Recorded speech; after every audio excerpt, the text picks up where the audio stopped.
Racism often hides in plain sight, but in a small American town, that quiet truth would erupt into undeniable action. What started as a brazen attempt to intimidate a black woman would spark a chain of events that dismantled one of the most dangerous hate networks in the country. None of the gang members who surrounded her could have known that the woman they underestimated was a decorated Army Ranger with years of combat experience and an unwavering sense of justice. Before they knew what hit them, their operations would be in shambles, key members of the network would be exposed, and a frightened community would begin to find its voice. This isn't just a story about a skilled soldier standing up to a group of racists. This is about how one woman's unyielding determination dismantled a powerful hate network, inspired a town to fight back, and proved that courage and justice can triumph over fear and oppression. Before we go any further,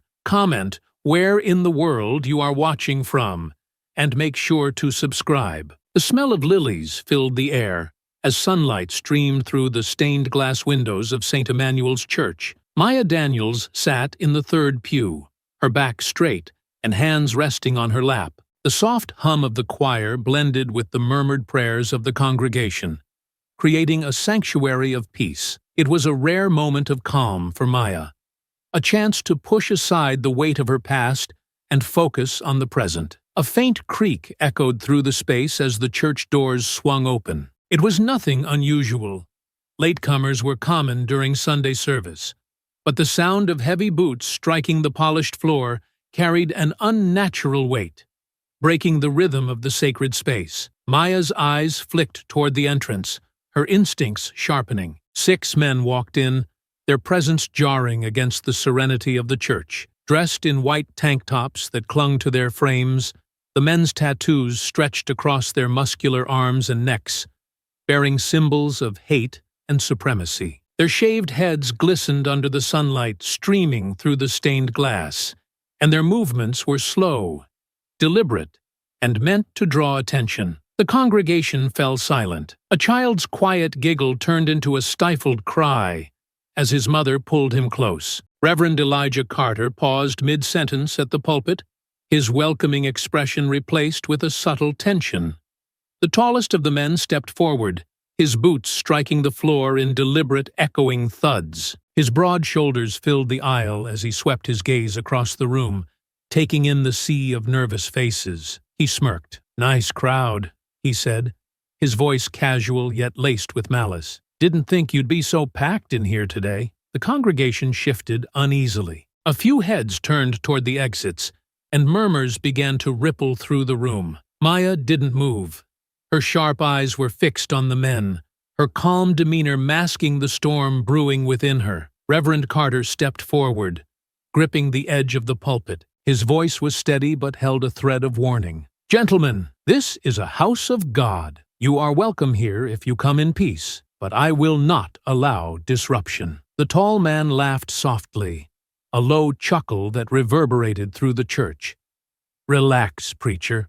We're not here to cause trouble. Just here to look around." He gestured to the others, who spread out slowly, their boots heavy against the wooden floor. One of the men leaned against the back of a pew, his tattooed arms crossed as he stared down at an elderly woman clutching her purse. Another deliberately brushed past a teenage boy, knocking the hymnal out of his hands with a smirk. The boy froze, his knuckles white as he clutched the pew for support. The tension thickened. Maya's jaw tightened, but she remained still, her focus razor-sharp. She scanned the men's movements, her military instincts cataloging their positions, their body language, and the exits. The tall man stepped closer to the pulpit, tilting his head at Reverend Carter. "You've got a nice place here, preacher," he said, his voice low and condescending. "Real shame it's full of the wrong kind of people." Gasps rippled through the congregation, but no one spoke. A young mother clutched her child tightly,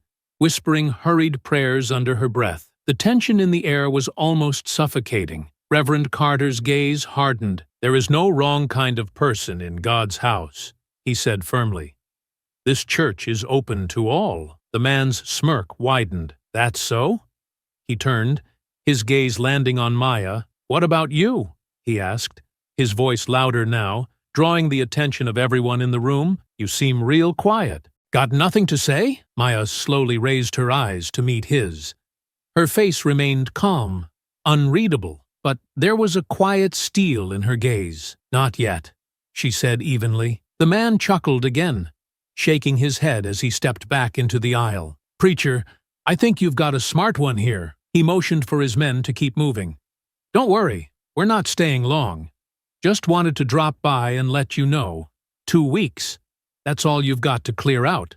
After that, well, he trailed off, shrugging casually. The congregation collectively held its breath. Maya's gaze flicked to the side exits, where a few families had begun quietly slipping out. She remained seated, her hands steady in her lap, waiting, watching. For now, the men seemed content to posture and taunt, but Maya could feel it, the fragile line they were walking. It wouldn't hold for long. The men continued to move through the church, their boots striking the wooden floor in a deliberate rhythm.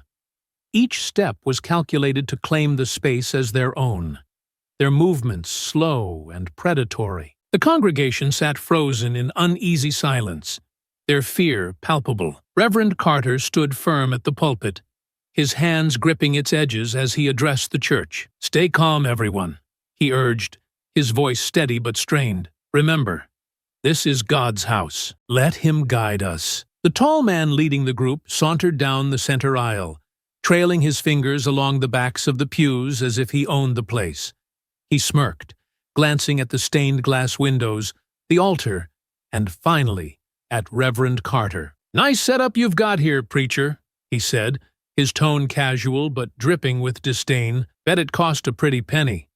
Tell me, how does a place like this stay afloat? Taxpayer dollars, maybe? A few nervous murmurs rose from the congregation, but most stayed silent, gripping their seats or whispering quiet prayers. Stays afloat through faith and hard work, Reverend Carter replied, his voice firm. We are a community, bound together by love and resilience. The man's smirk widened. Love and resilience, huh?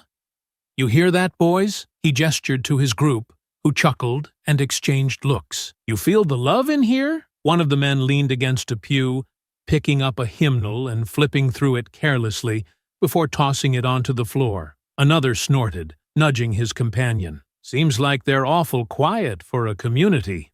One of them muttered loudly, his tone mocking. The tall man's gaze shifted, landing on Maya. Her unwavering presence in the pews stood out against the fearful congregation. He pointed at her. You've been awfully quiet, he said, his voice sharp. Not scared, are you? Maya's gaze met his, steady and calm. No, she replied evenly. Her simple answer clearly irritated him, though he hid it behind a chuckle. You've got guts. I'll give you that. You from around here? I've been here long enough, Maya replied, her tone unflinching. Before the leader could respond, a man near the back of the church stood, his voice ringing out. You don't run this town, the man said, his tone defiant. This town's done with people like you. The congregation stirred, a few murmurs of agreement rippling through the crowd. The leader's smirk twisted into a scowl. He turned sharply toward the man, his boots echoing against the floor as he approached. Oh, you've got a mouth on you, he said, his voice dripping with menace. Think you're brave, standing up like that? The man's face tightened, but he didn't back down. I think you don't belong here, he shot back, his words clear and deliberate. The tall man let out a humorless laugh, leaning in just close enough to invade the man's space. Big words for a nobody in a cheap suit, he sneered, his tone venomous. Let me tell you something, buddy. People like you talk big until someone shuts you up. You want to find out how that feels? One of his men barked out a laugh. Bet he's shaking in his boots now, he jeered, his voice carrying through the tense silence. The room fell into a stifling quiet. All eyes on the two men. Maya's gaze flicked toward the exchange, her body tensing like a coiled spring. She knew what was coming next if the leader wasn't stopped. Reverend Carter stepped in, his voice cutting through the tension. That's enough, he said firmly, his words directed at the leader. This is God's house. Intimidation and violence have no place here. The leader turned to face the reverend, his scowl deepening. "You don't get to tell me what I can or can't do, preacher," he spat. "This isn't your town anymore." Maya's jaw tightened as she watched, her mind racing. The tension in the room was on the verge of snapping, and she knew it wouldn't take much to set it off. For now, she stayed still, watching, calculating. The air in the church was thick with tension, each second stretching into an eternity. The tall man's sneer deepened as he stood inches from the defiant man in the back pew. His voice dropped to a dangerous growl. "You think you've got guts, standing up to me?" he said, his lips curling into a mocking grin. "Let me show you what happens to people who don't know their place." Before anyone could react, the leader's hand shot out, grabbing the man by the collar. Gasps rippled through the congregation as the older man struggled, his hands gripping at the leader's arm. "Let him go!" someone shouted from the pews, their voice shaky but desperate. The leader ignored them, yanking the man closer until their faces were only inches apart. "You think you're tough?" he hissed. "You're nothing.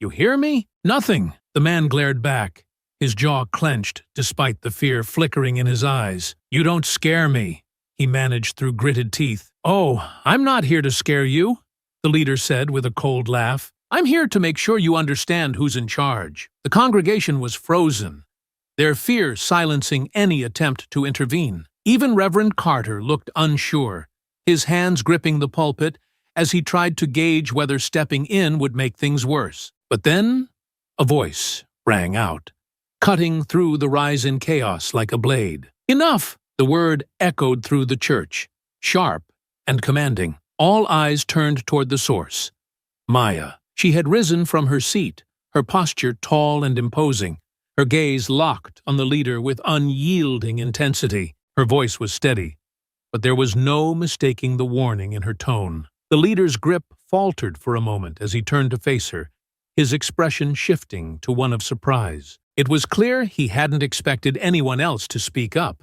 let alone a black woman standing so resolute in the face of his intimidation. "You've made your point," Maya said, her voice calm but unrelenting. "Let him go and leave." The leader's surprise quickly turned to amusement. He let out a low, mocking laugh, releasing the man's collar with a shove that sent him stumbling back into his pew. "And who the hell do you think you are?" he asked, his tone dripping with derision. Maya didn't flinch. "Someone who doesn't tolerate bullies," she replied evenly. The leader took a step toward her, his smirk returning. "You've got a big mouth for someone who's way out of her league," he said, his voice laced with malice. "Try me," Maya said, her tone cutting and deliberate. The tension in the room was electric now, the congregation holding their breath as the two locked eyes.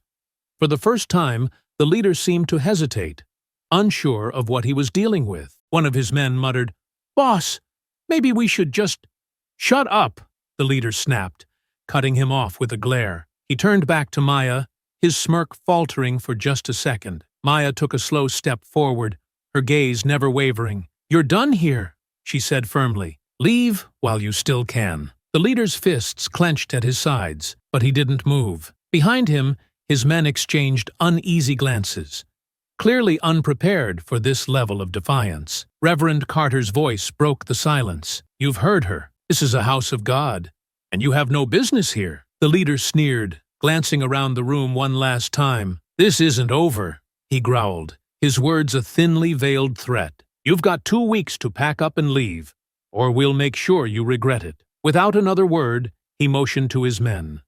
Reluctantly, they followed, their heavy boots echoing as they made their way out. The doors slammed shut behind them, leaving the church in a stunned silence. Maya exhaled slowly, her fists unclenching as she turned to face the congregation. "Is everyone okay?"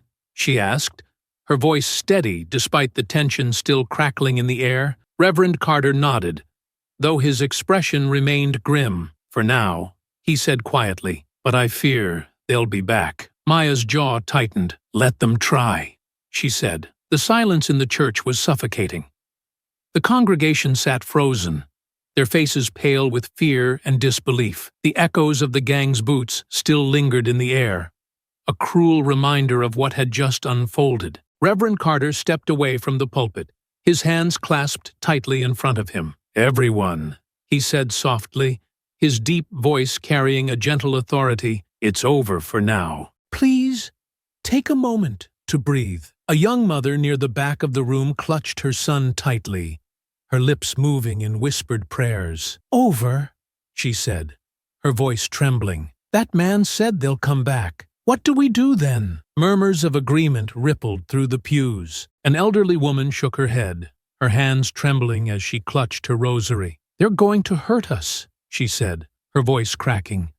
"They want us gone. Maybe we should just leave," another voice said, a middle-aged man sitting near the front. "If we go now, maybe they'll leave us alone." "Leave?" Reverend Carter's voice rose, a rare spark of indignation breaking through his calm demeanor. "This is our home. We've built this church together. Brick by brick, we can't let fear drive us away." The man's shoulders slumped, but he didn't argue. Around him, others exchanged uncertain glances, their fear outweighing their resolve. Maya stood near the center aisle, her sharp gaze sweeping over the room. She saw the fear in their eyes, the way they avoided looking directly at her, as though they didn't know what to make of her defiance. "They're cowards," Maya said, her voice cutting through the murmurs. "Every single one of them.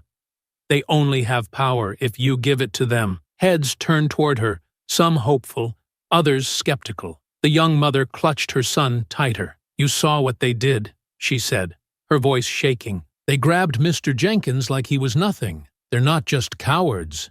They're dangerous." "They are dangerous," Maya agreed, her tone steady.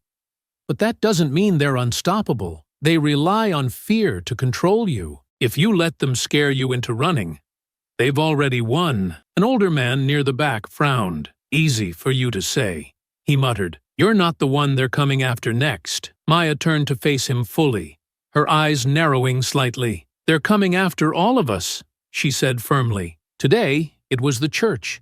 Tomorrow it could be your house, your business, your family. They won't stop until we stand up to them." The room fell silent again, her words hanging heavily in the air. Reverend Carter cleared his throat, stepping closer to Maya. "Maya is right," he said, though his voice carried a note of uncertainty. "We cannot let them bully us into leaving, but we also must be careful. These men are violent. We need to protect ourselves and each other." A younger man near the middle of the room raised his hand slightly, his expression hesitant. "What about the police?" he asked. "We should report this." "The police?" someone else scoffed. "You think they'll do anything?" "Half of them probably agree with those men." The room erupted into murmured arguments, fear and frustration bubbling to the surface. Maya raised her hand, silencing the room with a sharp motion. "We report it," she said.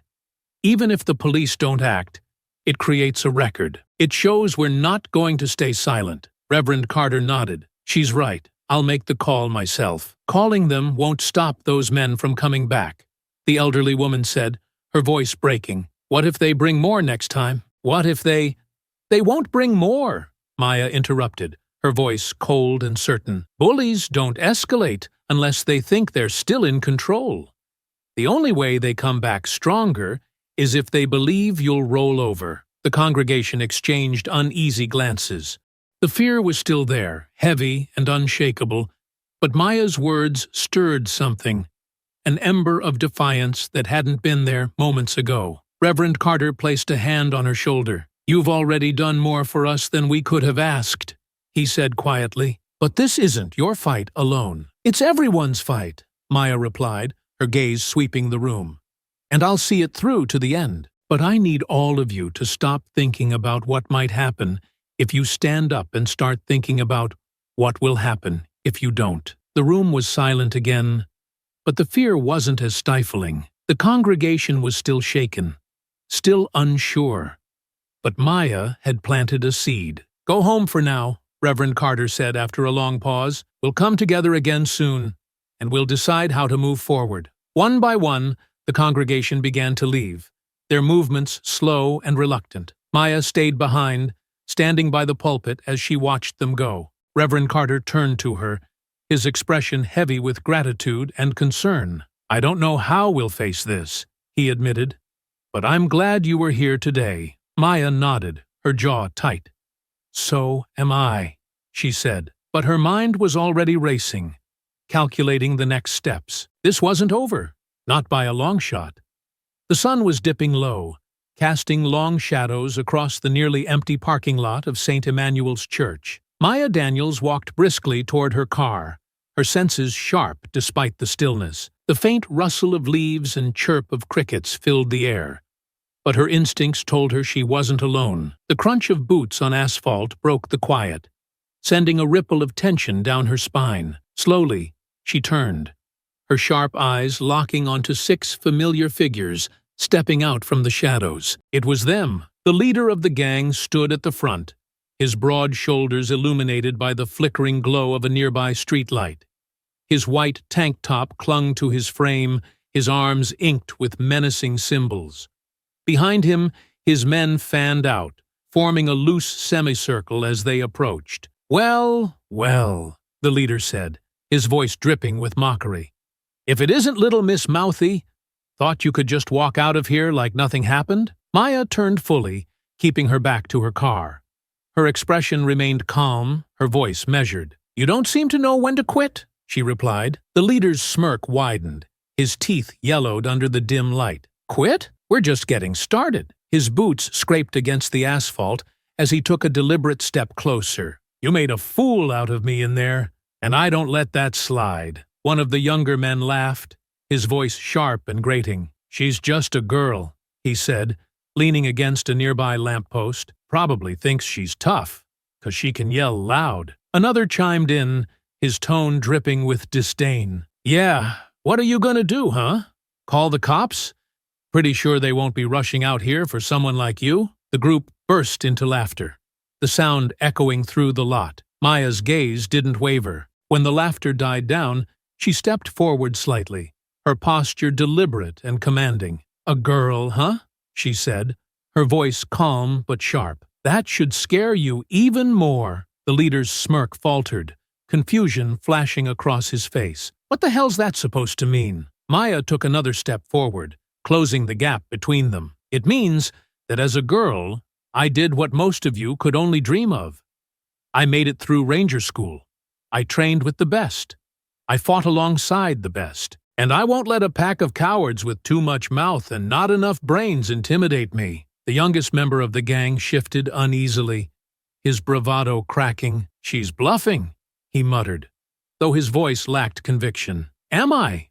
Maya asked, her tone cutting through the night like steel. Her gaze swept over them, unflinching. "You want to find out?" The leader's face twisted into a sneer. "You think your fancy training matters out here?" he snarled. "This isn't a battlefield, lady. You're outnumbered 6-1. Let's see how tough you really are without your guns and your army buddies." One of the men barked out a laugh, stepping closer. "Yeah, let's see if all that ranger talk is just hot air." Maya didn't move, her calm exterior betraying none of the tension coiling within her. "You think the odds matter to me?" she said, her voice low and deliberate. "The only thing that's gonna matter in the next 5 minutes is how fast you can run once you realize you've made a mistake." The group's laughter faltered, replaced by uneasy glances and muttered curses. But the leader wasn't backing down.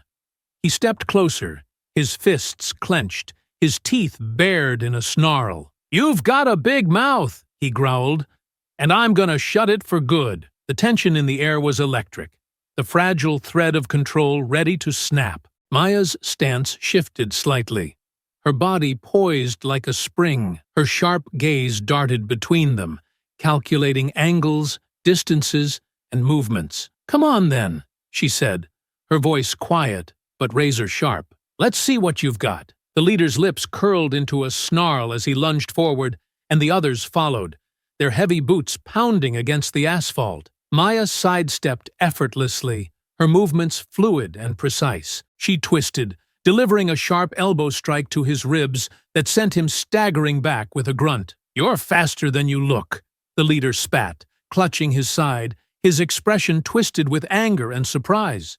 Two more gang members surged forward, emboldened by their leader's attack. Maya's body shifted, her instincts taking over. The first came at her from the left, swinging a haymaker aimed at her head. Maya ducked low, her foot snapping out in a sweeping kick that knocked his legs out from under him. He hit the asphalt hard, a groan escaping his lips as he clutched his back. The second man hesitated for half a second before charging. Maya moved like lightning, stepping into his swing and catching his wrist. With a swift twist, she disarmed him, his fist opening reflexively. A sharp knee to his stomach doubled him over, and Maya followed it with an upward strike to his jaw, sending him sprawling. The remaining four men froze, their earlier bravado replaced with uncertainty. The youngest member stepped back, his eyes darting between Maya and the two groaning men on the ground. "What the hell?" he muttered, panic creeping into his voice. The leader snarled, waving the others forward. "Don't just stand there. Get her!" Maya exhaled sharply, her stance shifting as the remaining men circled her. Her muscles burned, adrenaline coursing through her veins, but her focus was razor-sharp. One of the men lunged from behind, his arms outstretched to grab her. Maya spun on her heel, her elbow connecting with the side of his face in a sickening crack. He stumbled, blood streaming from his nose, and she followed with a kick to his chest that sent him crashing into the lamppost. The other three hesitated, their confidence crumbling. "Boss," one of them stammered, glancing at the leader. She's not normal." The leader's face twisted in frustration. "She's one woman. Stop acting like cowards." Maya wiped a trickle of blood from her lip, her sharp gaze locking onto the leader. "You should listen to them," she said, her voice steady despite the rising tension. The leader's eyes narrowed, his fists clenching. "You're gonna pay for that," he growled, advancing toward her. The two remaining men flanked him, clearly reluctant, but unwilling to back down. Maya's body remained poised, her breathing controlled as she prepared for the next wave. The leader feinted to the left before swinging hard to the right. Maya caught his wrist mid-swing, twisting his arm and slamming her knee into his stomach. He gasped, doubling over, but managed to shove her backward. Before she could regain her footing, one of the other men took advantage of the opening. His fist connected with her shoulder, sending a sharp jolt of pain radiating down her arm. Maya gritted her teeth, stepping into the attack and driving her forearm into his throat. He staggered back, choking and clutching his neck. The youngest member of the gang stood frozen, his wide eyes darting between the chaos and the exit. He took a shaky step back, muttering under his breath, "This isn't worth it. Don't even think about it."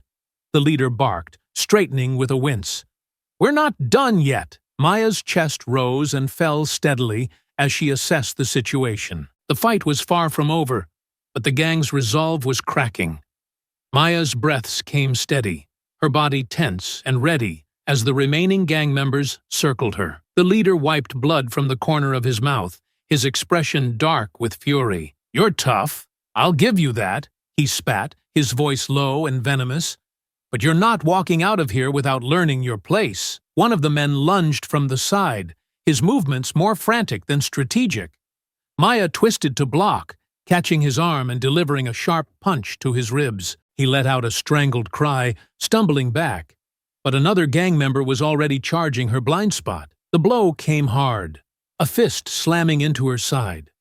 Pain exploded through her ribs as she staggered, barely managing to deflect the follow-up strike. The leader took the opportunity to close the distance, his fist connecting with her shoulder. Maya grunted, her footing slipping as the asphalt scraped against her knees. "Not so tough now, are you?" The leader snarled, looming over her. Maya's eyes burned with defiance. She planted her hands on the ground and pushed herself up, ignoring the sharp ache in her ribs. "I've been through worse," she said, her voice steady despite the pain. Her words seemed to enrage him further. He swung again, but this time she was ready. Maya ducked, her fist driving into his stomach with brutal force. The leader stumbled back, his expression twisting in pain and disbelief. Before she could press her advantage, another gang member barreled into her, knocking her against the side of her car. The impact left her winded, her vision momentarily blurring. "She's not invincible," one of them shouted, emboldened by the hit. Maya gritted her teeth, shaking off the daze as the man came at her again. She moved on instinct, ducking low and driving her elbow into his side. He crumpled with a pained groan, rolling onto the ground. The youngest member of the gang, standing near the edge of the lot, took a step back, his face pale. "I'm out," he muttered, turning and sprinting toward the street. "Coward!" the leader bellowed after him. But his fury was short-lived as Maya surged forward. She caught one of the remaining men off guard, her fist cracking against his jaw. He staggered, his head snapping back before he crumpled to the ground. The leader glanced around, his confidence visibly shaken as two more of his men hesitated. "Get back here!" he yelled at the boy, disappearing into the distance, but his voice wavered. The other two exchanged a glance before one of them cursed under his breath. "This ain't worth it," he muttered, grabbing the other by the arm. "Let's go." They bolted, their footsteps fading into the night. The leader's jaw clenched as he watched them flee. "Cowards!" he spat, turning his glare back to Maya. She was battered, her movements slower, but the fire in her eyes hadn't dimmed. "You're on your own now," Maya said, her voice cold and sharp. The leader's expression twisted with rage, and he lunged at her with a wild swing. Maya sidestepped, but the pain in her ribs slowed her enough for his fist to graze her shoulder. She gritted her teeth, retaliating with a brutal knee to his stomach. He doubled over, gasping for air, but he wasn't finished. With a desperate growl, he grabbed her arm, trying to wrestle her to the ground. Maya countered, shifting her weight and driving him back into the side of her car. The leader groaned, his strength faltering as he slumped against the vehicle. Maya stepped back, her chest heaving as she surveyed the aftermath. The parking lot was littered with groaning bodies and discarded bravado. The leader, clutching his ribs, glared up at her with pure hatred. "You think this is over?" he spat, his voice weak but full of venom. "This isn't over." Maya wiped blood from her lip, her eyes narrowing. "It is for tonight," she said, her tone low and final. As the leader dragged himself to his feet and stumbled away into the night, Maya leaned against her car, her body aching from the fight. She let out a slow breath, the adrenaline fading and the pain settling in. This wasn't over. Not by a long shot. The parking lot was eerily quiet now, the only sounds coming from the groans of the three men sprawled on the ground. Maya stood over them, her breathing steady, despite the pain radiating through her ribs and shoulder. The adrenaline still coursing through her veins sharpened her focus. She crouched down next to the closest man, the one clutching his jaw where her fist had connected. Grabbing him by the collar of his tank top, she yanked him upright, ignoring his wince of pain. Her eyes burned with a fury that froze him in place. "You're going to tell me everything," she growled, her voice low but laced with steel. "Who sent you? What's your plan?" The man tried to avert his gaze, mumbling something under his breath. Maya tightened her grip, her voice rising to a shout. "Look at me!" His head snapped up, fear flashing in his eyes. "I don't know anything," he stammered. "It was just Travis's idea." "Don't lie to me," Maya snapped, shaking him hard enough to make his teeth clatter. "You think I don't know how to tell when someone's hiding something? You picked the wrong person to mess with." The other two men watched in stunned silence, their earlier bravado shattered. One of them, the younger of the pair, began to crawl backward, trying to distance himself from Maya's wrath. "Don't even think about running," she said sharply, her voice cutting through the stillness. "Unless you want to be the next one I drag back here." The younger man froze, his eyes wide as he nodded quickly. "I'm not going anywhere." Maya turned her attention back to the man in her grasp. "Talk!" she barked. "What's the plan? Why were you at the church?" He hesitated for a moment too long. Maya slammed him back against the ground, leaning over him. "You really want to make me ask again?" They just wanted to scare you," he blurted out, his voice shaking. "Travis said if we scared the preacher and his people enough, they'd leave town. That's all I know, I swear." Maya's eyes narrowed. "And how were you planning to scare us? Spray painting insults? Breaking windows? What's next on your list?" The man swallowed hard, his gaze darting to the others. Travis said we'd take it further if they didn't leave. Fires, maybe. Or worse. Worse, Maya hissed, leaning in closer. What does that mean? The man shook his head frantically, his face pale. I don't know. I just know he said we'd make it clear this town isn't for them. Maya let go of him abruptly, letting him slump back to the ground. She turned her attention to the younger man, stalking toward him. He scrambled to sit upright, holding his hands out defensively. Names, she demanded. Who's in your group? How many of you are there? I don't know all of them, he stammered. But there's like 20, maybe more. Travis knows them all. He's got connections to other groups too, other towns. They all work together sometimes. Maya's jaw tightened, her mind racing. Other towns? She repeated, her voice dangerously quiet. Yeah, the man said, nodding quickly. Travis talks about it all the time. Says we're part of something bigger. Some network or something. They share money, resources, plans. He said we could clear out anyone we didn't want and make places like this ours again. Maya's fists clenched at her sides. Her mind flashed back to the terrified faces of the congregation, the cries of children as the gang stormed into the church. This wasn't just a local problem. It was systemic, calculated, and far-reaching. She crouched down in front of him, her face inches from his. Where's Travis going? She asked, her voice low and dangerous. I don't know, he said quickly, his hands trembling. He doesn't tell us where he goes, but he talks about safe houses, places he can lay low if things go bad. Where? Out of town. I think there's one in Hillsboro, another one in the woods outside Springfield. That's all I know, I swear. Maya studied him for a long moment, her piercing gaze holding him in place. Finally she stood, her chest heaving as she processed what she'd learned. You've got two options, she said coldly, her voice carrying over the quiet parking lot. You can take this information to the cops and turn yourselves in, or I'll find you again.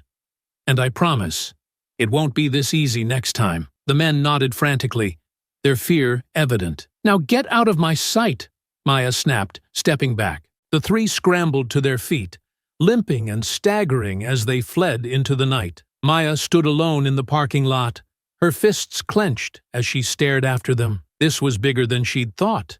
But she wasn't backing down. If Travis and his network thought they could terrorize communities unchecked, they were about to learn just how wrong they were. The drive home was agonizing.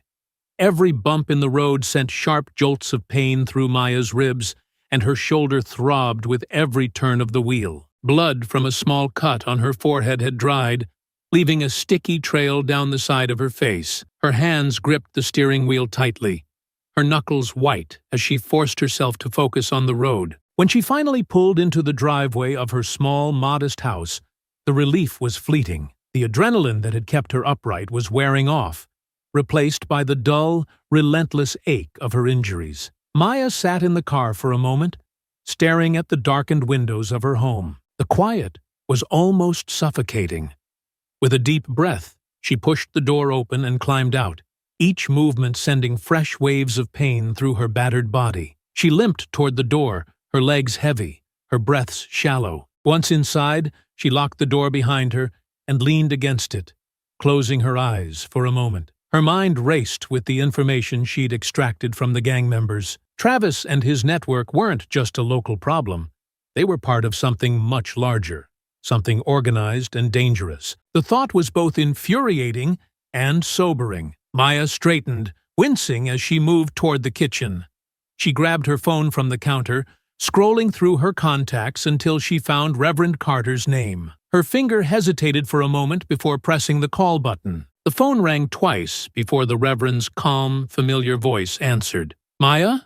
Is everything all right? She let out a dry laugh, her voice tinged with exhaustion. Define all right. There was a pause, the weight of his concern palpable even through the phone. What happened? They found me in the parking lot, she said bluntly, leaning against the counter as she spoke. Tried to scare me into silence. Good Lord, Reverend Carter murmured, his voice heavy with worry. Are you hurt? I'll live, Maya said, brushing off the question, but they didn't walk away unscathed.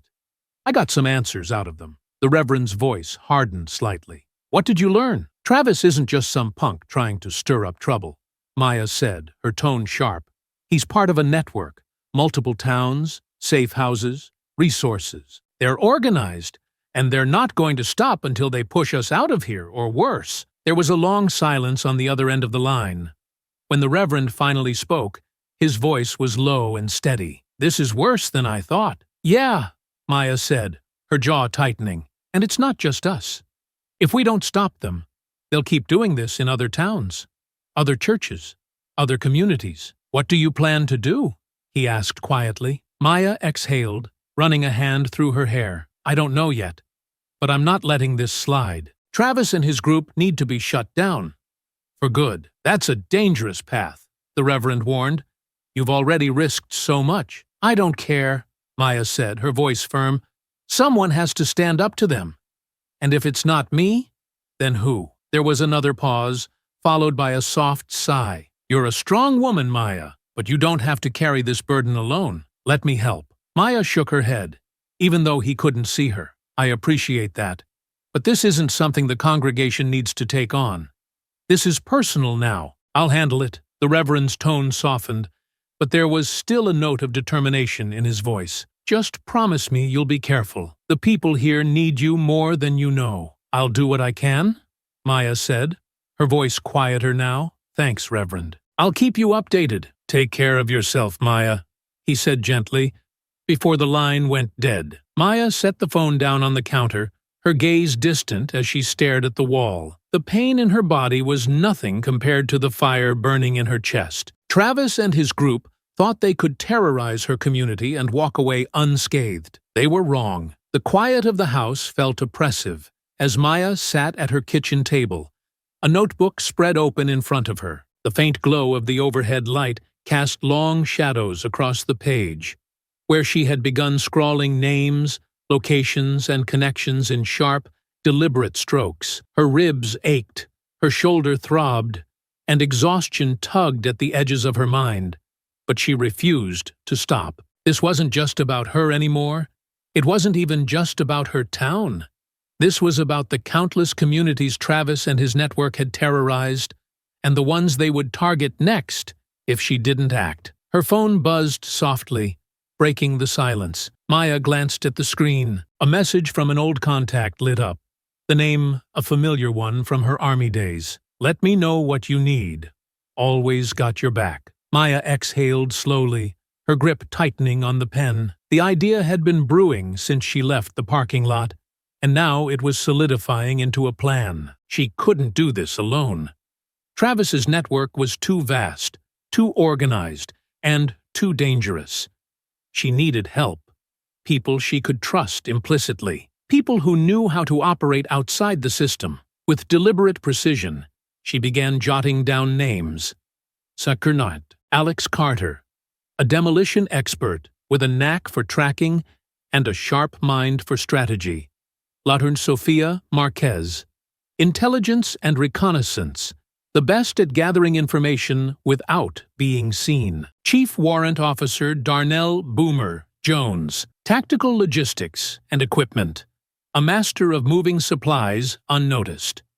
Specialist Rachel Yang, cyber operations, capable of uncovering the deepest secrets of any organization. Maya stared at the list, her heart steady despite the enormity of what she was planning. These were people she'd trusted with her life in the past, and she knew they would step up now. But this wouldn't just be about assembling a team. It had to be more than that. She flipped to a fresh page and began outlining the operation. Intelligence gathering.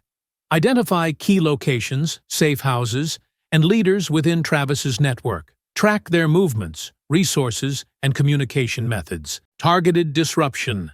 Strike at their infrastructure, cut off funding, destroy supply lines, and dismantle their hierarchy. Systematic removal.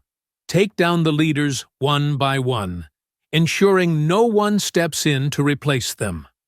Secrecy and precision. Operate entirely off the grid. No police, no public attention. This had to be clean and efficient, leaving the network in shambles without a trail back to them. Maya leaned back, staring at the detailed plan in front of her. Her jaw tightened as she considered the risks. They would be operating without the safety net of the law, and any misstep could cost them everything. But after what she'd seen, she knew she couldn't rely on the police. They were either complicit or indifferent, and neither was acceptable. She picked up her phone again, scrolling through her contacts until she found the first name on her list, Alex. Her fingers hovered over the call button for a moment before she pressed it. The line rang twice before his familiar gruff voice answered. "Maya, it's been a while." "It has," she said, her voice steady. "I wouldn't be calling if it wasn't important." There was a pause on the other end, followed by a soft chuckle. "You've got my attention. What's going on?" Maya didn't waste time. She outlined the situation in blunt terms. Travis, his gang, the network, and their coordinated efforts to terrorize communities. By the time she finished, Alex's tone had shifted to something colder, more serious. "Sounds like you've got a hell of a fight on your hands," he said. "We do," Maya corrected. "I'm putting together a team. Off the books. No police, no bureaucracy. Just us." Another pause. Then, "You know I'm in. Who else are you bringing?" Maya rattled off the names. Each one met with a grunt of approval. "Sounds like old times," Alex said finally, his voice lighter. "Except this time, we're not waiting for orders." "Exactly," Maya said. They finalized the details of their first meeting. Neutral ground, secure communication channels, and a plan to coordinate without drawing attention. As Maya hung up, a faint sense of relief settled over her. She wasn't alone in this. With the right people, the right strategy, and the right execution, they could do more than just stop Travis. They could destroy his entire operation, root and stem. Her resolve hardened as she glanced at the notebook again. This wasn't just a fight. It was a mission, and failure wasn't an option. The meeting place was deliberately unremarkable. A small, out-of-the-way cabin tucked into the woods, far from prying eyes. The gravel driveway crunched beneath Maya's boots as she approached the front door, her ribs still aching with each step.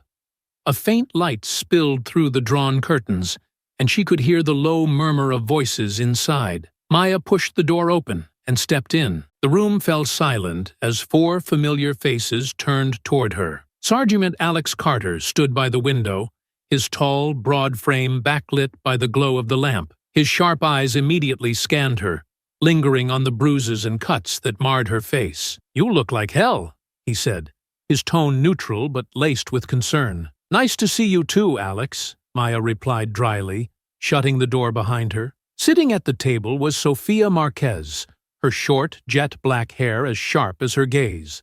She leaned back in her chair, arms crossed. "Figured if anyone was calling us together like this, it'd be you," she said, a faint smirk tugging at her lips. "What's the mission?" Darnell Boomer Jones was perched on the edge of the couch, his arms resting on his knees. He gave Maya a nod, his expression serious. "You wouldn't pull us out of retirement for something small," he said. "So let's hear it." Rachel Yang sat at the table with a laptop open in front of her, her fingers idly tapping on the keyboard. She glanced up, raising an eyebrow. "And here, I thought you'd disappeared into suburbia," she said, her tone light. "Guess I was wrong." Maya dropped a folder onto the table, the sound sharp in the quiet room. "This isn't a small-town problem," she said, her voice cutting through the tension. "This is nationwide." She walked to the table, flipping the folder open to reveal maps, photos, and handwritten notes. "Travis Wainwright and his gang are just one piece of a much larger operation," she began, her tone steady but urgent. "They're part of a network. Hate groups spread across the country, working together to terrorize communities like ours. They're organized, they're funded, and they're dangerous." Sophia leaned forward, her smirk fading. "How dangerous are we talking?" "They've driven people out of towns with threats, violence, and arson," Maya replied. "They're targeting black communities, immigrant families, anyone they see as other. And they're not stopping." Boomer exhaled sharply, his jaw tightening. "How big is this network?" "I'm still piecing that together," Maya admitted. "But it's bigger than we thought. They've got safe houses, supply lines, and connections to similar groups in other states. Taking them down isn't going to be easy, which is why we're here, Alex said, his tone grim. We've done this before. We know how to dismantle an operation like this, but without the support of the law, Rachel added, her eyes narrowing. That's going to complicate things. Maya met her gaze. We can't rely on the police, she said firmly. They're either turning a blind eye or outright complicit. This has to stay off the books. No paper trail, no leaks. We act quickly, quietly, and decisively. Sophia tapped her fingers on the table, her expression thoughtful. What's the plan? Maya pointed to the map spread out before them. We start by gathering intel. Travis is in hiding, but his men gave me enough to work with. Safe houses in Hillsborough and Springfield. Rachel, I'll need you to dig deeper into their communication channels and funding. Find out who's backing them. Rachel nodded, her fingers already flying across the keyboard. Sophia, I need eyes on those locations. Figure out who's there, how many, and what they're guarding. Boomer, we'll need equipment. Vehicles, surveillance gear, anything you can scrounge up without drawing attention. And me? Alex asked, crossing his arms. You're with me, Maya said, her tone leaving no room for argument. We'll lead the strikes. Once we know where to hit, we dismantle them piece by piece, cut off their funding, destroy their safe houses, and take out their leaders. The room was silent for a moment, as the weight of her words settled over the group. Then Boomer stood, his expression resolute. You know I'm in, he said. Whatever it takes. Sophia smirked faintly. It's not like I can say no to a challenge like this. Count me in. Rachel glanced up from her laptop, her eyes sharp. I'll find what you need. Just don't get killed before I can send it to you. Alex clapped Maya on the shoulder, gently, given her injuries. We've got your back. Let's take these bastards down. Maya nodded, a flicker of gratitude passing across her face. We've all seen what happens when people like this go unchecked, she said. Not this time.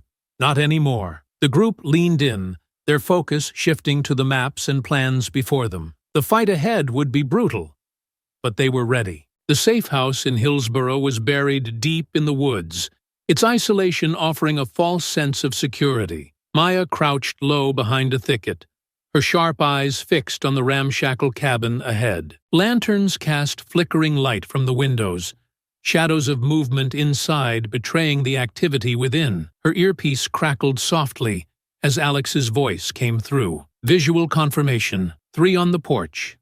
2 circling the perimeter. I count at least 5 inside. Copy that, Maya replied, her voice calm despite the tension coiled in her chest. Sophia, status? A soft whisper came through. East side is clear. No cameras, no alarms. They're overconfident. Boomer? Packages in place, Boomer said, his voice low and steady. Ready to go loud. Maya took a slow breath, her mind running through the plan one last time. Rachel, you're up. Cut their communications. Already done, Rachel replied. They're completely dark. No calls for help coming from this place. Good. Alex, Sophia, get into position. Boomer, set off the distraction on my mark. The team moved silently, their years of training evident in their precision. Maya shifted, wincing at the sharp ache in her ribs. Despite the lingering pain, her focus was unbroken. Ready?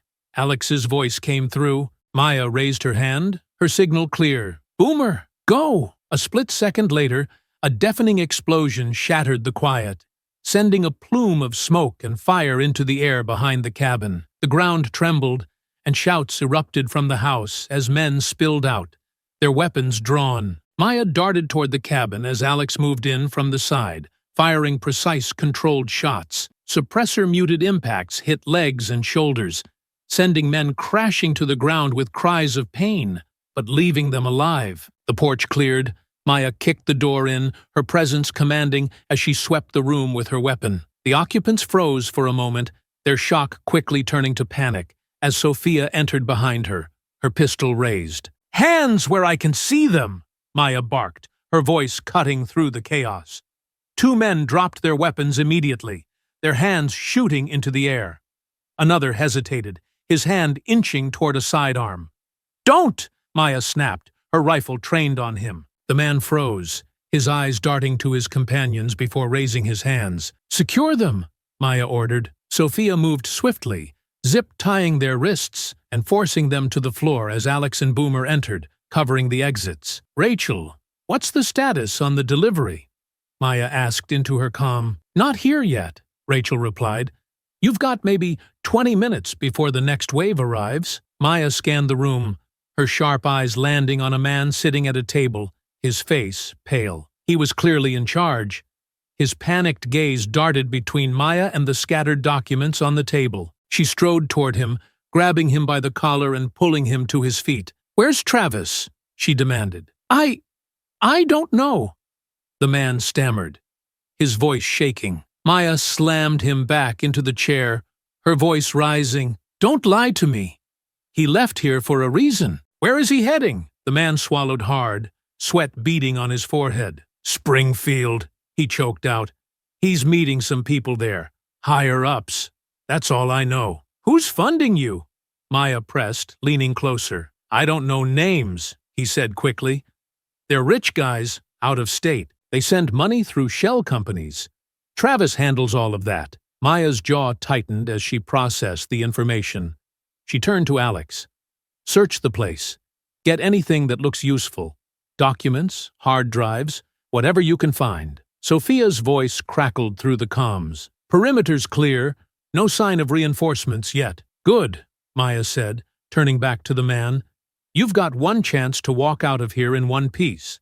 Cooperate with the authorities when they come. If you lie, I'll find you again.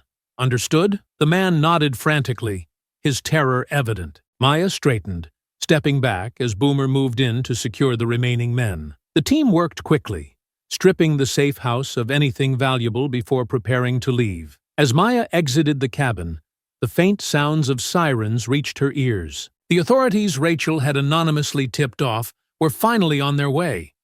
She didn't look back as the team disappeared into the woods, leaving the chaos behind. Springfield was next, and they wouldn't stop until the entire network was dismantled.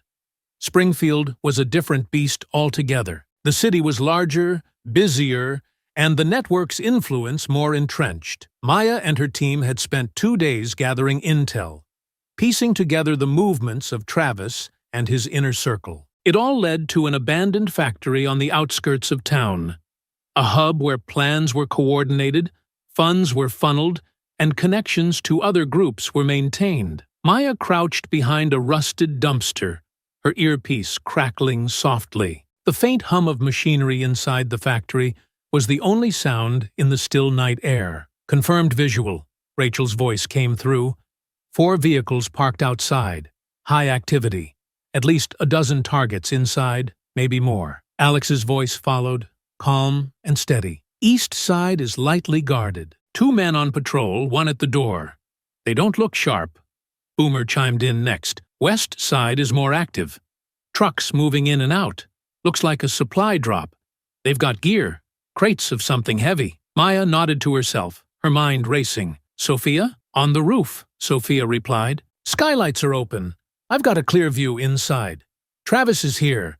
2nd floor, center office. He's got 2 guards with him. Looks like he's reviewing plans." Maya's jaw tightened. This was their moment. Taking Travis down here would cripple the network's operations in the region and send a clear message to the rest of the organization. "Rachel," Maya said, her voice low but firm, "scramble their comms. I want them blind." "Already on it," Rachel replied. "Give me 30 seconds. Boomer, we'll need a distraction on the west side. Make it loud but contained. Sophia, cover us from above. Alex, you're with me. We go for Travis. Move fast. No loose ends." The team confirmed their positions, and Maya exhaled slowly. The plan was set. "Rachel," Maya said. "Done," Rachel replied.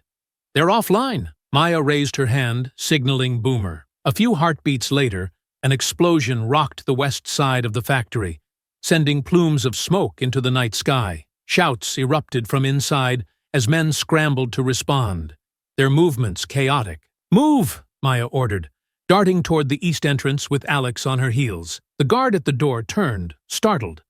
But Maya was already on him, A swift strike to his wrist sent his weapon clattering to the ground, and a quick elbow to his temple left him slumped against the wall. Inside, the factory was a maze of machinery and dim lighting.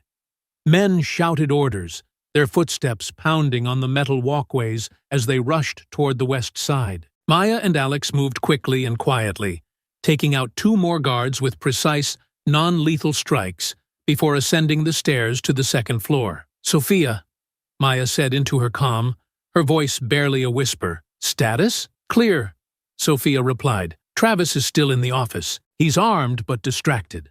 Now's your chance." Maya and Alex reached the door, their backs pressed against the wall. Maya held up 3 fingers, counting down silently. 3, 2, 1. She kicked the door open, her weapon trained on Travis and his 2 guards. "Hands where I can see them," she barked, her voice echoing in the small office. The guards hesitated, their hands hovering near their weapons. Alex stepped in behind her, his aim unwavering. "Don't," he warned, his tone deadly calm. Travis raised his hands slowly, a cold sneer spreading across his face. "Well, if it isn't the hero herself," he said, his voice dripping with mockery.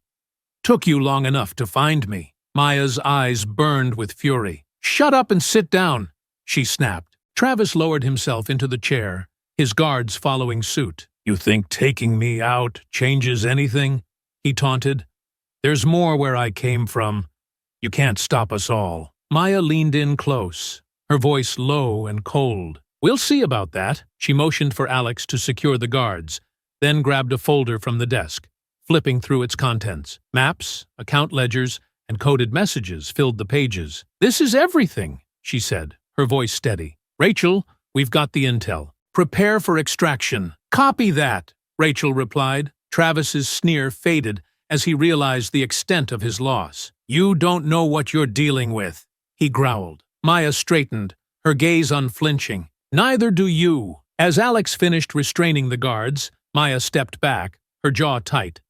The network wasn't dead yet, but tonight they had dealt a devastating blow. The factory office was dimly lit, a single flickering bulb casting long shadows across the cluttered room. Maya's weapon remained trained on Travis, as Alex swiftly disarmed and zip-tied the 2 guards. The men sat slumped in their chairs, their expressions a mix of fury and fear. But Travis wore his trademark sneer, his confidence unshaken despite the chaos outside. "You think you've accomplished something tonight?" Travis drawled, leaning back in his chair as though he hadn't been forced into it. "You're playing a game you can't win." Maya took a step closer, her expression cold. "I'm not playing." "Where's the rest of your network operating from?" Travis let out a dry laugh. "Do you really think I'm going to tell you? You might have gotten this far, but you've only scratched the surface. For every hub you take down, there's another waiting to rise." "Not if we take you all out at once," Alex said, his voice steady as he finished restraining the guards. He stepped beside Maya, his gaze locked on Travis. "You're not as untouchable as you think." Travis's sneer deepened. "Untouchable? No. Unstoppable? Yes. You think you're heroes, but you're just gnats buzzing around something bigger than you'll ever understand." Maya slammed her hand down on the desk, leaning in until her face was inches from his. "You can talk big all you want, but we both know the truth. You're losing. We've taken out your supply lines, your hubs, and your communication channels. It's only a matter of time before we dismantle the rest." Travis's smirk faltered for the briefest moment, before he leaned back, his expression hardening. "You're wasting your breath." "I'm not giving you anything." Maya straightened, her jaw tight. "We'll see about that." She motioned to Alex. "Search the desk.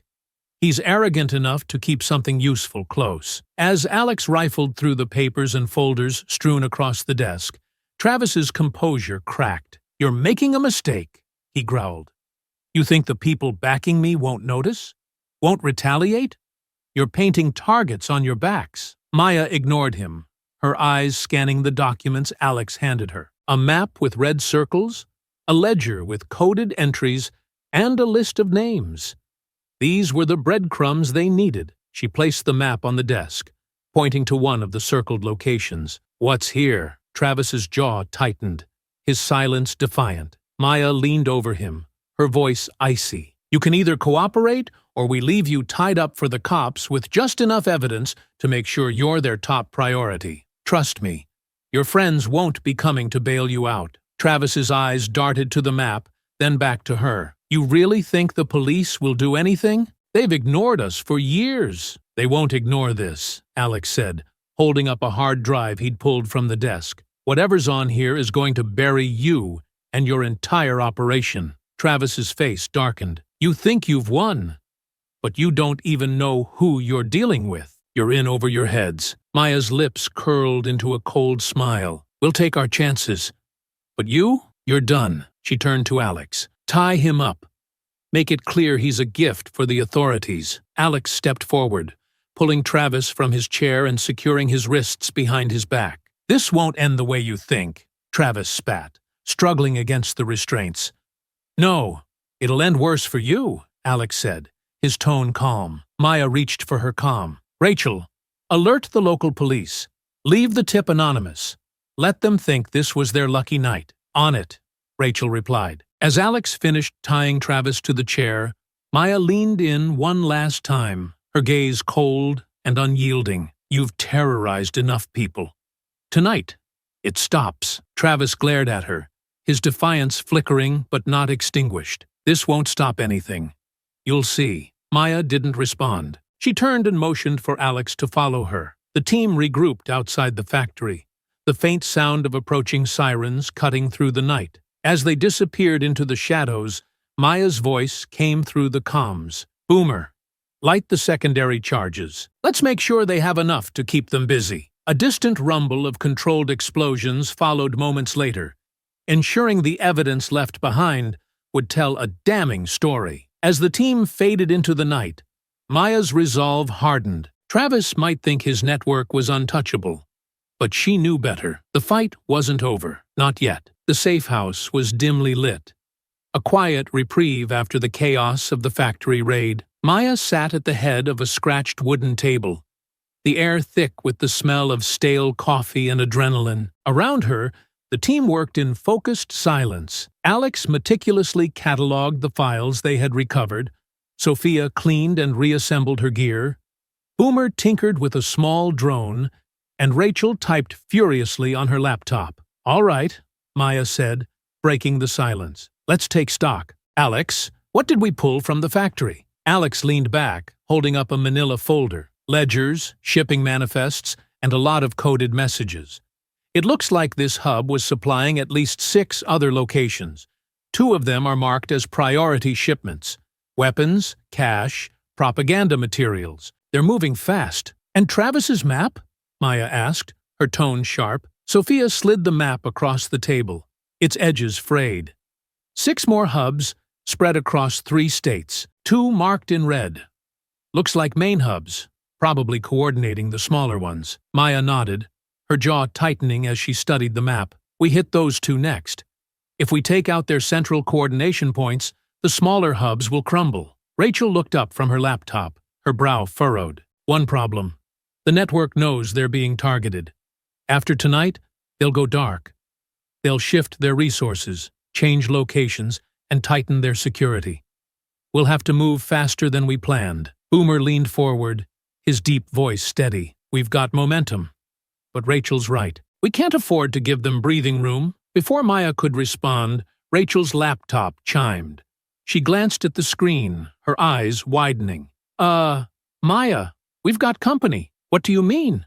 Maya asked, standing up. Rachel turned the laptop to face the group, showing a live video feed. A man in a suit sat at a desk, his FBI badge prominently displayed. He looked directly at the camera, as though he could see them. "This is Special Agent Porter of the FBI," the man said, his tone calm but firm. "I know you're watching. We need to talk." The team exchanged wary glances. Maya leaned over Rachel's shoulder. "How did he find us?" Rachel shook her head. "He's good. He hacked our secure channel, probably traced the encrypted messages I intercepted earlier." Agent Porter continued, his gaze unwavering. "We've been tracking this network for years, And your actions have made one thing clear. You're not amateurs. You're organized, efficient, and effective. We're on the same side here.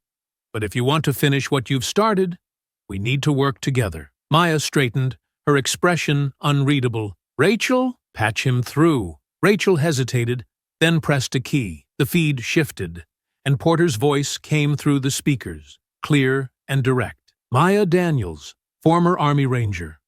Your record is impressive. It's no wonder you've been so successful. Maya crossed her arms, her voice steady. Flattery won't get you anywhere, Agent. What do you want? What we all want, Porter replied, to dismantle this network before it spreads any further. You've hit them hard, but you've also forced them to adapt. They'll regroup, and when they do, they'll come back stronger. We're not stopping, Maya said firmly. I know, Porter replied. That's why I'm offering you a partnership. We've got resources you don't. Surveillance, intelligence, and jurisdiction across state lines. You've got the mobility and precision to hit them where it hurts. Together, we can finish this. The room fell silent as the team processed his words. Alex broke the silence, his voice skeptical. And what's the catch? No catch, Porter said. But let's be clear. We do things by the book. No unnecessary risks. No rogue actions. You share intel. We coordinate strikes. Maya's eyes narrowed. And if we don't, then you'll keep playing whack-a-mole while the network rebuilds, Porter said bluntly. You're good, but you can't do this alone. Maya studied the screen for a long moment before speaking. You're asking us to trust you. After everything we've seen, law enforcement turning a blind eye, local cops looking the other way. Why should we? Because we're not them, Porter said, his voice steady. We've been fighting this battle for years. We've made progress. But we need people like you to finish the job. Maya glanced at her team, each of them nodding subtly. Finally, she turned back to the screen. Fine. We'll work with you. For now. But if this goes sideways, we're out. Understood, Porter said, a faint smile crossing his face. Welcome to the team. As the call ended, Maya turned back to her team. This changes things. We move faster, hit harder, and leave no room for error. Rachel, get us everything the FBI sends over. Alex, Sophia, start planning the next strike. Boomer leaned back, a faint smirk on his face. Looks like things just got interesting. Maya's gaze hardened as she stared at the map. They're running out of places to hide. Let's finish this. The safe house hummed with quiet intensity. Maya sat at the head of the table, her sharp eyes scanning the map pinned to the wall. Red circles marked the hubs they had already taken down, while blue pins represented the network's remaining strongholds. The fight wasn't over. Not yet. Rachel sat nearby, her fingers dancing across her laptop's keyboard. With Travis out of the picture, we've caused some serious disruption. But the real leader of this operation is stepping in to stabilize things. She turned the laptop screen toward the team, revealing the face of a wiry, sharp-featured man with cold, calculating eyes. This, Rachel said, is Victor Carver. He's not just Travis's superior. He's the architect of this entire network. Every operation, every dollar funneled through this system, every cell, they all answer to him. Boomer leaned back in his chair, letting out a low whistle. So, the real boss finally steps out of the shadows. What's his next move? Rachel clicked through several intercepted communications. Carver's been in the wind since Hillsborough, but he's re-emerged. Intel from the factory suggests he's consolidating power at 2 key hubs, one in Texas and another in Montana. Texas is his central command, where he's coordinating remaining operations. Montana's a recruitment and training site. Maya's jaw tightened. If we take out Carver, this entire network collapses. Exactly, Rachel confirmed. But he knows we're coming. He's paranoid, and his security is no joke. He's doubled down on defenses at both locations. Alex crossed his arms, his expression grim. Paranoid doesn't mean invincible. We've already hit his network, where it hurts. He's scrambling, and that gives us the advantage. Special Agent Porter's voice crackled through the comms. Your team's efficiency has been impressive, Daniels. Carver is our top priority, and we'll be backing you on this. We'll coordinate the assault on Montana, but Texas is yours. Understood, Maya said. We'll take Texas. If Carver's running the show from there, he won't walk away. Sophia smirked, tapping her knife against the edge of the table. Texas is where it all ends, then. Hope he's ready for us. Boomer chuckled, his deep voice steady. Montana might be colder, but I'll make it work. Carver's fortress won't stand long once we get there. Maya leaned over the map, her voice sharp and commanding. We split up. Alex, Sophia, and I will lead the charge in Texas. Boomer, you and Rachel work with the FBI to hit Montana. We coordinate strikes. No room for error. This is our final push. Porter's voice came through again. One condition. Carver comes back alive. We need him to take apart what's left of this network. Maya exchanged a glance with Alex, her jaw tightening. We'll see what happens. But this ends tonight, one way or another. Porter hesitated but didn't press further. Fine, let's get this done. The team broke off to prepare, the weight of their mission hanging heavy in the air. The fight had escalated, but so had their resolve. Maya lingered at the table, her eyes fixed on Carver's photo. This was the man who had orchestrated everything. The hate, the terror, the violence. He was the true architect of the network that had spread pain across so many communities. Her fists clenched as she turned to her team. Texas is his stronghold, but we're not walking away until it's rubble. Let's finish this. The team nodded in unison, their determination unshaken. This was it, the final fight. The Texas hub loomed ahead, a sprawling compound surrounded by tall chain-link fences topped with barbed wire. Bright floodlights cast harsh shadows across the yard, where armed guards patrolled in tight formations. Unlike the previous raids, this stronghold was fortified to withstand an assault. It was clear Victor Carver wasn't taking any chances. Maya crouched behind a rocky outcrop just outside the perimeter, her team close by. The faint hum of generators and the occasional barked command from inside the compound punctuated the quiet night. Rachel's voice came through the comms, calm and steady. I've mapped out their patrol routes. You've got a 10-second window to breach the fence before the next rotation. West side is the weakest entry point. Boomer, you're on explosives, Maya said, her voice low but commanding. We'll breach and move fast. Alex, you're with me. Sophia, take the high ground and cover us. Understood, Boomer replied, pulling a compact charge from his pack. Sophia adjusted her scope, her voice cutting through the comms. Got eyes on the guards near the entry. 3 on patrol.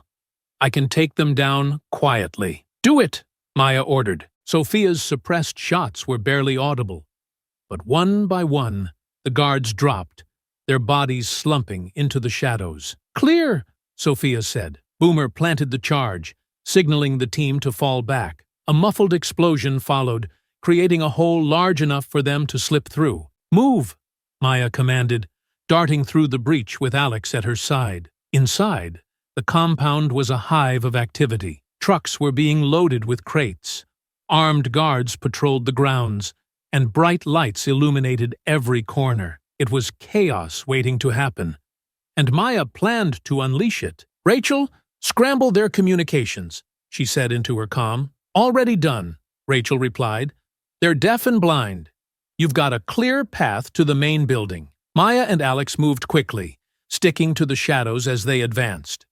Sophia provided overwatch, her voice steady in their ears. 2 guards near the south entrance. Take them out, and you're in. Alex dispatched one guard with a swift strike to the back of the head, while Maya disarmed the other, knocking him unconscious with a precise blow. Inside the main building, the tension escalated. The air smelled of oil and sweat, and the sound of hurried footsteps echoed through the corridors. Carver's in the control room, Rachel said, her fingers flying across her keyboard. 2nd floor, north wing. He's got at least 6 guards with him. Let's go, Maya said, motioning for Alex to follow. The team moved through the building with practiced precision, taking out guards with non-lethal strikes as they closed in on their target. As they reached the control room, Sophia's voice came through. "Guards are doubling back.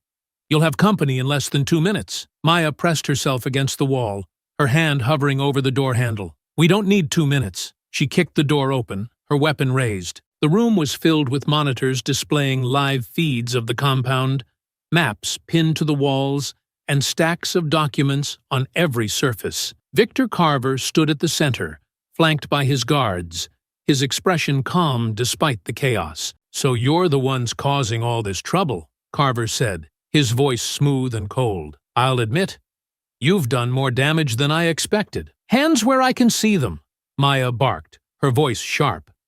Carver raised his hands slowly, a faint smirk on his face. "Do you think taking me down will change anything? The network is bigger than me, bigger than all of you. You're fighting a war you can't win." Maya stepped forward, her gaze unyielding. "We've already won. Every hub we've taken out, every supply line we've destroyed. It's all collapsing, and you know it." Carver's smirk faltered, but he held his ground. "You think this ends with me? There are others, stronger than you can imagine. You'll never stop us all." "Maybe not," Alex said, stepping beside Maya. "But we'll stop you." Maya motioned to Alex, who swiftly disarmed and restrained Carver's guards. Carver remained still, his icy gaze locked on Maya. "You think you're heroes," Carver sneered, "but you're just pawns in a game you don't understand." "Save it!" Maya snapped. She turned to Rachel. "We've got him. Get the FBI on site. Let them clean this up." "Already done," Rachel replied. ETA 5 minutes. As the team secured the control room, the sounds of approaching sirens filled the air. Maya stood over Carver, her expression unreadable. "You built this network," she said quietly. "You spread hate and fear to countless communities. Tonight, it ends." Carver's smirk returned, but it didn't reach his eyes. "You'll never stop what I've started." Maya's gaze hardened. "Watch me." As the FBI arrived and agents stormed the compound, Maya and her team slipped into the shadows, leaving Carver and his crumbling empire in their wake. The fight wasn't over, but they had delivered the decisive blow. The safe house was quiet, the air thick with the weight of the mission's success. Maya sat at the head of the table, her sharp eyes scanning the map pinned to the wall. Red circles marked the hubs they had dismantled, and blue pins indicated remaining smaller cells, stragglers, scattered and disorganized. The bulk of the network had been destroyed, but a few loose ends remained. Rachel's fingers flew across her laptop keyboard as she sifted through the last bits of intel. "The FBI is handling the cleanup now," she said, her tone tired but satisfied. "There are a few smaller cells still active, but nothing major. They're splintered. No leadership. No coordination. They'll fall apart in time." Alex leaned back in his chair, crossing his arms. "So, we're done?" "Mission accomplished," Rachel confirmed, glancing at Maya. "The Bureau can handle what's left. They've got the resources to track the stragglers. We've done our part." Boomer's voice crackled through the comms. "Montana's secure. Porter says they're sweeping the rest of the region now. Looks like this operation's finally wrapped." Maya nodded, a faint sense of relief washing over her. "Good. Let's leave it to them. We've done enough." Sophia leaned back, her smirk faint. "Feels strange, doesn't it? Walking away after all this?" "It's the right call," Maya said firmly. "This fight wasn't about us. It was about stopping them from doing more harm. And we did that." Rachel closed her laptop, exhaling deeply. "Carver's in custody. The major hubs are dismantled, and the smaller cells are falling apart. We've cut the head off the snake." Alex glanced at Maya, his voice softer. "So what now?" Maya looked around the room, taking in the faces of her team. They had been through hell together, and now, for the first time in weeks, the weight of their mission was beginning to lift. "Now?" she said, a faint smile crossing her face. "Now we go home." The words hung in the air for a moment before the team nodded in agreement. Maya stood on the front porch of her modest home, the soft glow of the setting sun painting the sky in hues of orange and gold. The quiet was almost unnerving after the constant noise and chaos of the past few weeks. She inhaled deeply, the familiar scent of freshly cut grass and the faint hum of distant traffic grounding her. Inside, The house felt the same as she had left it. Neatly kept, unassuming, and hers. She set her bag down by the door, running her fingers over the back of the couch as she walked toward the kitchen. The weight of her exhaustion settled in her bones, but for the first time in what felt like forever, it wasn't accompanied by tension. She poured herself a glass of water, leaning against the counter as the events of the past weeks replayed in her mind. They had stopped something terrible, something insidious, from spreading further. It hadn't been perfect, but it had been enough. Her phone buzzed on the counter, breaking her reverie. Picking it up, she saw a text from Rachel. Montana wrapped. FBI handling the stragglers. Enjoy the peace. You've earned it. Maya smiled faintly, setting the phone down. For now, the fight was over. There would always be more battles to face, more people like Carver who believed they could spread hate without consequence. But that was a fight for another day. She stepped outside onto the porch, letting the cool evening air wash over her. The world felt quiet, still, and for the first time in weeks, she allowed herself to relax. The mission was accomplished. For now, she was home. The chatter in the church was animated, almost celebratory. People gathered in small groups, their voices overlapping as they exchanged thoughts on the news report. The evening sun filtered through the stained glass windows, casting colorful patterns across the pews. But all eyes were on the television in the corner. The news anchor's voice continued, recounting the details of Victor Carver's arrest and the dismantling of the hate network. They finally got those monsters, an older man said, his tone a mix of relief and anger. I can't believe how deep their reach was. A younger woman shook her head, her arms crossed. They were organized, too organized. And for what? To spread hate and fear? It's disgusting. They terrorized so many communities, someone else added, their voice quieter. And to think they were operating right here, in our town. The murmurs grew louder as more people joined the discussion. A middle-aged woman spoke up, her expression grim. I heard about the threats they made in other places. Fires, vandalism. They wanted people like us to leave, to disappear. The older man nodded, his face tightening. They tried to do the same here. Remember the parking lot? Those men were just the beginning. There was a ripple of agreement. Memories of the tense weeks before the gang's downfall surfacing. Another woman added, and the strange explosions outside town. Does anyone know what really happened? No one's saying anything, someone replied, their tone cautious.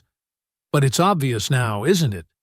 Those raids, they weren't just random. Someone was fighting back. As the conversations continued, the focus began to shift. A young man near the television pointed at the screen, where the anchor was summarizing the dismantling of the network. They keep talking about a team, he said, a group that worked in secret, off the grid. Who do you think they were? A teenage girl chimed in, her voice tinged with curiosity. Could it have been the police? Or the FBI? The older man shook his head. No. The news said the FBI got involved later, after the big strikes had already started. Whoever this team was, they were working on their own. A woman near the back spoke up, her tone thoughtful. What about those strangers who came through? The ones who stopped those men in the parking lot? They seemed different. Heads turned as more people recalled the incident. The young man nodded, his eyes narrowing in thought. They weren't from here, that's for sure. But they weren't just passing through either. It's like they knew something was coming. And remember how the Reverend seemed so calm about everything? The older woman added, glancing toward Reverend Carter. Like he knew we'd be okay. Reverend Carter, standing near the pulpit, listened quietly as the murmurs spread. He remained composed, his hands clasped in front of him, but there was a knowing glint in his eye as he glanced toward the back of the room. Maya shifted slightly in her seat, her face unreadable as the congregation's theories grew. Maybe it was them, the younger woman said, her voice rising slightly. The strangers. They were tough, organized.